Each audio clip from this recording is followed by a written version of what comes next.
क्या एक बेजुबान जानवर की हत्या करना जुर्म नहीं है? मालवानी, मुंबई में एक कैट को 9वें फ्लोर से फेंका जाता है और उसकी हत्या हो जाती है।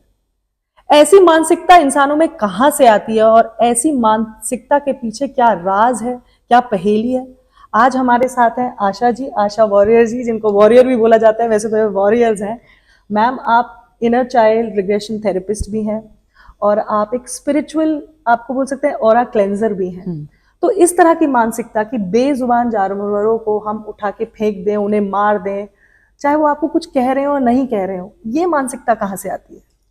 एक्चुअली इसमें दो तीन चीज़ें जो तुरंत दिमाग में आती हैं कि पहले तो ये कि बचपन के ट्रॉमा हो सकते हैं जो आपने बचपन में आसपास देखा है, जैसे कि चाइल्डहुड में, यानी जब हम छोटे होते हैं तो हमारा जो बिहेवियर है और जिस बिहेवियर को हम बढ़ावा देते हैं वो बिहेवियर आगे चल के एडल्ट्स में क्रिएट होता है। तो यदि किसी बच्चे को हम ताली बजाएं, वेरी गुड, आपने कुत्ते को लात मार दी चलते चलते, आपने सड़क पे चलते चलते एक गधा है तो उसको डंडी से लकड़ी से मार लिया, और अगर हम हंसते हैं उस पर तो बच्चे को लगता है इस बिहेवियर पे मुझे अप्रिसिएशन मिल रहा है, अटेंशन मिल रहा है, तो वो उसी बिहेवियर को बार बार दोहराते हैं। अब ये जो स्पेसिफिक केस आप बता रहे हैं कि जाकर एक मतलब बेजुबान बिल्ली को उठाकर फेंक देना, ये एक तरीके का पैसिव अग्रेसिव बिहेवियर भी है। जो आप अग्रेशन बाहर नहीं दिखा पा रहे हो उसे आप पैसिवली घर में छुप के और या चुपके से, ताकि लोगों को पता ना चले, उस बिहेवियर पे आप एक्शन लेते हो। अगर आपकी किसी बात पे नाराजगी है, आप किसी से गुस्सा हो, या आप खुद ही ट्रॉमेटाइज हो, आपको बुली किया गया था और आप उसका जवाब तब नहीं दे पाए, तो यहाँ आकर इसको क्लिनिकली करना कि बैग्स रखना, दोबारा जाना, उस बेचारी बिल्ली को उठाना और फेंक देना, तो ये ह्यूमैनिटी तो बिल्कुल भी नहीं है, लेकिन एक चाइल्डहुड इशू हो सकता है, इट्स अ पॉसिबिलिटी। तो मैम, जैसे आप बोल रहे हैं ये चाइल्डहुड इशू या चाइल्डहुड ट्रॉमा से रिलेटेड हो सकता है, मानसिकता बिगड़ जाती है जब आप चाइल्डहुड में इतना ट्रॉमा देखते हैं, तो ऐसे तो अगर हम अपनी देश की बात करें, ऐसे तो कई बच्चे हैं जिनको चाइल्डहुड ट्रॉमा है, तो वो आगे चल के यही बिहेवियरल पैटर्न करेंगे। और उनका ट्रीटमेंट क्या होता है? चाइल्डहुड थेरेपी जिसको हम बोलते हैं, काउंसलिंग जिसे बोलते हैं।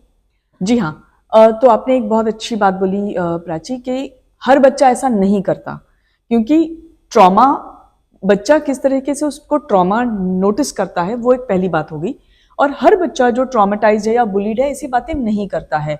तो आपके घर का जो वातावरण है वो भी बहुत और बेहद ज़रूरी है समझना। अगर ऐसा कोई व्यक्ति हमारे पास आता है, जो कि ज़्यादातर आते नहीं, जो अग्रेसिव होते हैं या जो परपेट्रेटर जो कि अटैक करते हैं, वो ज़्यादातर नहीं आते हमारे पास, ज़्यादातर विक्टिम्स आते हैं कि हमें हमारे साथ ये इस किस्म का एक ट्रॉमा हुआ है। तो अगर ऐसा कोई व्यक्ति जिसको मान लीजिए मैंडेटरीली गवर्नमेंट कहे या पुलिस कहे कि इनको हेल्प किया जाए या साइकोलॉजिकली इनको बताया जाए, तो काउंसलिंग बहुत ज़रूरी है, उनके बचपन में क्या हुआ जानना बहुत ज़रूरी है, और उस चाइल्डहुड ट्रॉमा को हील करना बहुत ज़रूरी है। आगे चलकर वो क्या करेंगे हमें नहीं पता, लेकिन ज़्यादातर देखा गया है कि जो लोग ऐसे पैसिवली अग्रेसिव एक्शंस करते हैं वो बहुत कम गिल्ट महसूस करते हैं। मैम, ये जो जैसे आपने बोला, जो इस तरह का एग्रेशन करते हैं, इस लेवल पे करते हैं, वो गिल्ट कम महसूस करते हैं। तो अगर उनको वो महसूस करवाना, उसके ऊपर कोई थेरेपी है? नहीं है, अनफॉर्चुनेटली ऐसी कोई थेरेपी नहीं है कि हम किसी को कोई भी इमोशन, कोई भी भावना महसूस करवा सकें। बहुत डिफिकल्ट है, खासकर गिल्ट, और खासकर इस तरह की सिचुएशन में जहाँ विकृत एक मेंटालिटी है, तो वो तो ऑलरेडी बचपन से एक सीमेंट की लकीर हो जाती है। उसको करेक्शन करना और उन्हें किसी प्रकार का इमोशन, कोई भावना समझना, ये बहुत दो अलग किस्म की चीज़ें हैं। हो सकता है कि इतना कुछ कहा सुना जा रहा है इस विषय पर कि कहीं उनकी अपनी वो जो एक ह्यूमैनिटी जागरूक हो जाए और उन्हें समझ आ जाए कि उन्होंने क्या किया है। मैम, एक और बात बताइए आप, जैसे आपने बोला कि आप मेंटल लेवल पे काम करते हैं, आप स्पिरिचुअल लेवल पे भी काम करते हैं, क्योंकि रिग्रेशन जो है वो स्पिरिचुअली बहुत ज़्यादा कनेक्टेड होता है। तो जब आप किसी ऐसे विक्टिम से मिलते हैं, आपने बोला एक्यूज तो बहुत कम आते हैं, ऐसे कोई विक्टिम से मिलते हैं आपको जिसका आपको लगता है कि स्पिरिचुअली ऑरा बिल्कुल ख़राब हो चुका है, तो उस ऐसे इंसान को आप कैसी थेरेपी देते हैं? बहुत अलग अलग टाइप की थेरेपीज होती हैं प्राची, कि एक तो जैसे मैंने कहा कि चाइल्डहुड में ले जाना, रिग्रेशन का मतलब होता है कि आपके मन में एक जैसे अर्ध सचेत मन होता है, सबकॉन्शियस माइंड, और एक सचेत मन होता है जो कॉग्निटिव या कॉन्शियस माइंड होता है। तो नॉर्मली हमारा जो लॉजिक है वो कॉन्शियस माइंड में या सचेत मन में ज्यादा होता है, पर जब हम थेरेपी करते हैं तो हमें उस सिचुएशन तक जाना पड़ता है। मान लीजिए ऐसी कोई पर्सन है जिनको ग्रीफ, अब ये जो जिनके साथ हुआ है, अगर किसी बच्चे के साथ अब्यूज हुआ है, मेंटल हो, इमोशनल हो, बुलिंग हो, जो भी अब्यूज हुआ है या उन्हें जो अब्यूज महसूस हुआ है, तो हमें उन्हें उस एज तक ले जाना पड़ता है। उसके लिए मेथड्स होते हैं, टेक्निक्स होते हैं, जिसको हम सिखाते हैं और करते भी हैं। तो जब वो उस सिचुएशन में जाते हैं तब उनके ऑरा में क्या चेंजेस हुए, क्या एनर्जी, किस प्रकार की ऊर्जा उन्होंने एब्जॉर्ब की, क्या उन्होंने वहां लूज किया, वो हमारे लिए बहुत जरूरी है जानना। क्या बिलीफ उनका बन गया उस समय पर। कई बार जैसे विक्टिम होता है वो, उनकी बिलीफ होती है आई एम हेल्पलेस, मैं बिल्कुल बेबस हूं। तो जब हम बार बार अपने आप को कहते हैं कि मैं बेबस हूं, मैं बेबस हूं, मैं क्या कर सकती हूं, मैं क्या कर सकता हूं, मेरे पास तो कोई पावर ही नहीं है, और अगर हम इसको बार बार दोहराएं तो ये हमारे लाइफ का एक लेसन बन जाता है, मूल मंत्र बन जाता है। एंड देन हम उस प्रकार की सिचुएशंस को बार बार अट्रैक्ट करते हैं जहां हम हेल्पलेस या बेबस फील करते हैं, जिसको हम सीक्रेट में बोलते हैं अट्रैक्टिव मैनिफेस्टेशन बोलते हैं, अट्रैक्टिंग मैनिफेस्टेशन। मैम एक बात बताइए, जैसे आपने बताया कि इसको अगर आप बार बार बोलते हैं इस चीज को कि मैं हेल्पलेस हूँ, उस चीज को आप अट्रैक्ट कर लेते हैं, मैनिफेस्ट कर लेते हैं, पर आपको किसी ऐसे विक्टिम जो इस तरह की चीज से गुजरा है उसको हील करने में कितना टाइम लगता है, कितना वक्त लगता है? बहुत खूबसूरत सवाल है, क्योंकि ये हमें हर कोई पूछता है और जवाब बहुत सिंपल है कि थेरेपी में जब कोई आता है तो उसका ऑब्जेक्टिव, यानी उनको क्या चाहिए उस थेरेपी से, और ज्यादातर लोगों को हील होना है, उन्हें उस सिचुएशन से बाहर आना है। तो सेशंस उतने ही लगते हैं जितना समय आपको लगेगा उस सिचुएशन से बाहर आने के लिए। तो मान लीजिए अगर कोई कहता है कि मेरे साथ ये हादसा या इशू, प्रॉब्लम तब हुआ था जब मैं 5 साल की थी या 5 साल का था, और अब उस इंसान की उम्र है 35 साल, 40 साल, 50 साल, तो हर साल के लिए आप अपने आप को एक बार बार मैनिफेस्ट करते हो कि आई एम हेल्पलेस, मेरे साथ हर बार बुरा ही होता है। मैं नहीं कहती हूँ कि आप 25 सेशन करिए, लेकिन कम से कम आप तब तक सेशन करिए जब तक आपके लिए वो पावरलेसनेस खत्म नहीं हो जाता।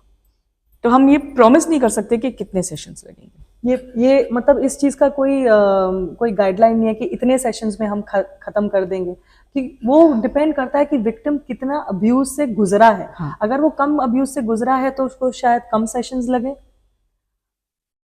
हम जब माइंड थेरेपीज करते हैं तो ये ह्यूमन माइंड पे डिपेंड करता है कि वो कितनी जल्दी उस सिचुएशन से बाहर निकलना चाहते हैं।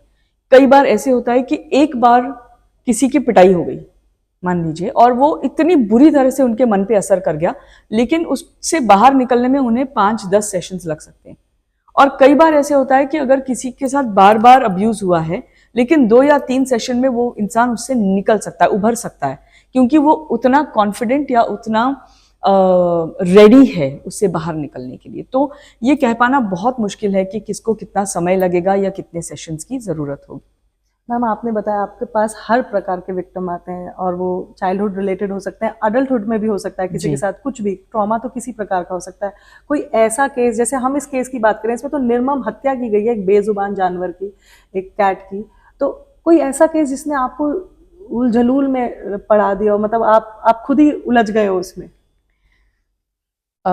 याद करने की कोशिश तो जरूर कर रही हूँ, लेकिन ऐसा कुछ आ नहीं रहा है, क्योंकि जो सब्जेक्ट हम सीखते हैं और जो हम सिखाते हैं उसमें हम एक सबसे पहले एक विषय सिखाते हैं जिसको कहते हैं बाउंड्रीज।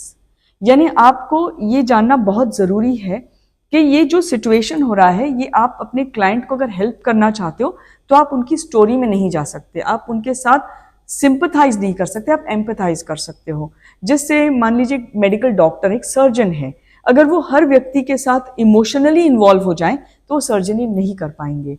तो वो फिजिकल सर्जन्स हैं, हम माइंड सर्जन्स हैं, ऐसा हम कह सकते हैं, क्योंकि we are able to understand आपके मन में क्या हो रहा है, और उसके साथ हम बाउंड्री मेंटेन करते हुए आपको बेस्ट ट्रीटमेंट दे सकते हैं।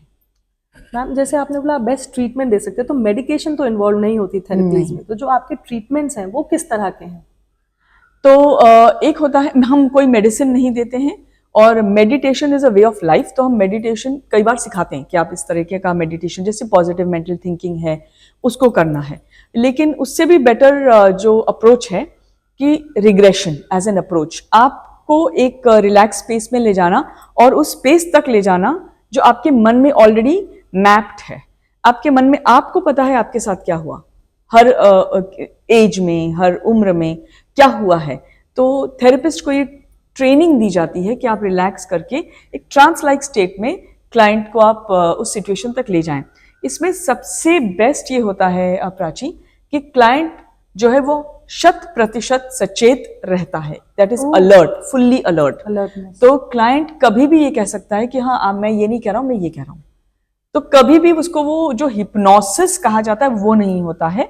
एक ट्रांस लाइक स्टेज, जैसे आप जब आप सोने लगते हो तो एक हल्का सा एक खुमारी चढ़ती है, एक ड्राउजीनेस होता है, पर आपको पता रहता है क्या हो रहा है आपके आसपास। तो एक अलर्ट मेथड है वो काम करने का, और बहुत ही खूबसूरत है क्योंकि क्लाइंट खुद ही रियलाइज करता है कि वो क्या कह रहा है और उसको क्या सोल्यूशन चाहिए। Thank you so much ma'am इस कंफ्यूजन को दूर करने के लिए, क्योंकि बहुत लोग इसको हिप्नोसिस से कनेक्ट जोड़ते कर देते हैं, हैं हाँ। और ये हिप्नोसिस नहीं है, इसमें अलर्टनेस, फुली अवेयर रहता है client. Thank you so much ma'am, thank you for talking to Mumbai today and thank you for taking out your time. Thank you very much.